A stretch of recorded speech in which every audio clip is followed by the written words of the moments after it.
আজকের এই ভিডিওটা নতুন পুরাতন সকল সৌদি আরব প্রবাসীরা অবশ্যই দেখতে হবে। না দেখলে আপনারাও এরকম বিপদে পড়তে পারেন। আসসালামু আলাইকুম ভিউয়ার্স, আজকে আপনাদের মাঝে যে ঘটনাটা আমি শেয়ার করব সেই ঘটনাটা আমার এক ফ্রেন্ডের সাথে ঘটেছে এবং এই ঘটনাটা এতই সিরিয়াস যেটাকে আমরা রাতের মধ্যে সমাধান করতে হয়েছে। তাই যারা নতুন সৌদি আরবে আসবেন বা এসেছেন তারা আজকের এই ভিডিওটা দেখে অবশ্যই সতর্ক হবেন। আর যারা অলরেডি অনেক পুরাতন তারা আজকের এই ভিডিওটা দেখবেন, আশা করি আপনাদের অনেক উপকারে আসবে।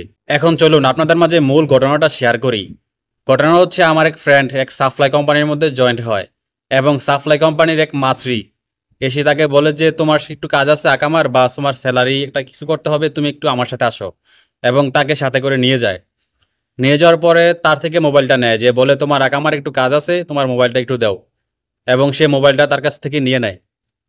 নিয়ে নেওয়ার পরে তার মোবাইলে এই কিছুক্ষণের মধ্যে মানে 1 থেকে দেড় মিনিটের মধ্যে তার মোবাইলে কয়েকটা কোড আসে, মানে ওটিপি আসে। এবং ওই মাছরির যে লোকটা, ওই লোকটা তাকে আর ওটিপিগুলো দেখতে দেয় না। এবং সে কিছুক্ষণ পরে কাজ করে বলে যে তোমার কাজ শেষ। এবং তারপরে সে আসার সময় সে একটু চেক করে যে নোটিফিকেশনগুলো কিসের। এবং সে চেক করে দেখে যে এগুলো সিমের, মানে ওয়াইফাইয়ের। আপনার ওয়াইফাইয়ের সিম নেওয়া হয়েছে তার আকামা দিয়ে প্রায় 4টা।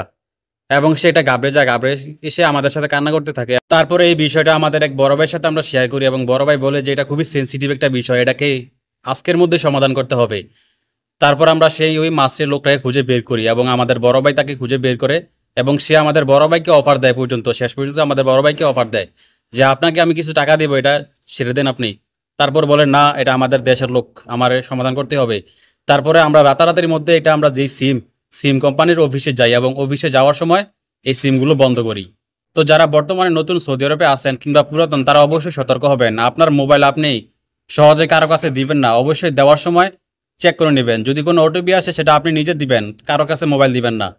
আশা করি আপনারা অবশ্যই সতর্ক হবেন আজকের এই ভিডিওটা দেখে। আজকের এই ভিডিওটা এই পর্যন্ত, ভালো থাকবেন, আল্লাহ হাফেজ।